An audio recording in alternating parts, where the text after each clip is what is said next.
Hey guys, hope you're having a great day today. It is Saturday. Happy Saturday morning to you. I hope that your day is going well. My day is going great because you know what? I'm here.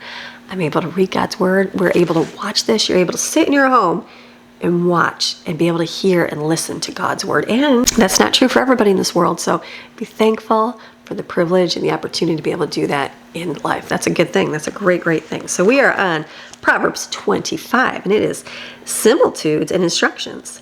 It says, these are also the Proverbs of Solomon, which the men of Hezekiah, king of Judah, copied. It is the glory of God to conceal a matter, but the glory of kings is to search out a little matter. Isn't that pretty cool?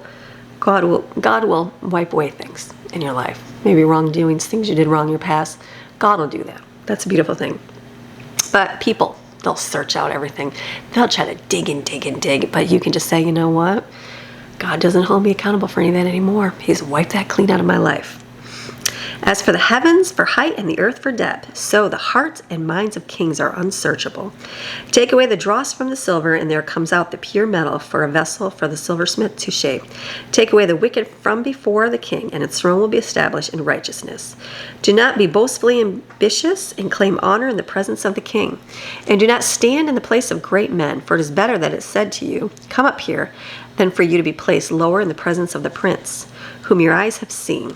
Do not rush out to argue your case before magistrates or judges. Otherwise, what you will do in the end, when your case is lost, when your neighbors humiliates you, argue your case with your neighbor himself, and do not reveal another's secret. Keep it between two people, right? Or instead of blasting it to the entire world. If you think somebody's doing something wrong, the Bible is very clear about keeping it among each other instead of going and blasting it because you're so angry. And social media is so good. You see that all the time where people just get angry and they just spew all over the internet and you're like, wow. Or even in the comment section. That's my favorite. People will go and correct. They say, I love you as a Christian. This is my Christian heart. But, and they want to correct me. Rightfully said, if I was doing something they maybe see I'm doing wrong, that'll be something that I can take up with the Lord too. But do it as God says. Why would you post in a public forum? Why would you not go directly to the person and speak to them? Why would you go and spew it all over everything? Because that's not how God says to deal with it. So when you say that you're a Christian and you're doing this in Christianly love, I don't mean this, but I want to say this. Why would you say it for everybody to see? If you really cared about the person, you would come say it to your face. Like if the person was directly with you, it's harder probably on social media. It's actually not hard. Find an email, send an email. But if you were in a family setting, would you go to that person directly? Or would you rather call all your neighbors, all the people on the street and all the family, and then say your beef with the person? And then say, God said this. I'm rebuking you. That's just not what you do. God says it right here. So think of those things. Think of those things, even if you think, and there's maybe times that God will share with you something to rebuke a person with, or rebuke in a kind way, or correct them, or say something. Okay, then think about that. Should you go say it for thousands of people to read? Or could you find an email and talk to that person directly? If God really wanted you to say to that person, he would find a way. Some food for thought there. All right. And it says, do not reveal another's secret, or he who hears it will shame you, and the rumor about you and your actions in court will have no end. Like apples of gold and settings of silver is a word spoken at the right moment. Like an earring of gold and an ornament of fine gold is a wise reprover to an ear that listens and learns. It's a beautiful thing when spoken and said the right way. Then it's truly taken. Then you can see a person's heart. Person's going to rebuke you in public and say things. You know their heart. You know their heart's there, right? It's like, that's not the way it should be. It says, like the cold of snow brought from the mountains in the time of harvest, so is a faithful messenger to those who send him. For he refreshes the life of his masters like clouds and winds without rain. Is a man who boasts falsely of gifts he does not give?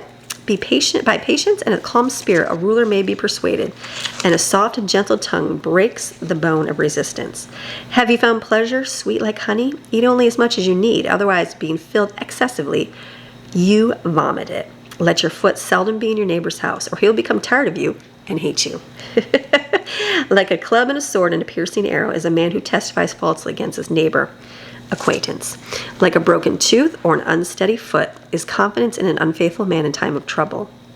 Like one who takes off a garment in cold weather, or like a reactive, useless mixture of vinegar on soda, is he who thoughtlessly sings joyfully songs to a heavy heart. That's interesting.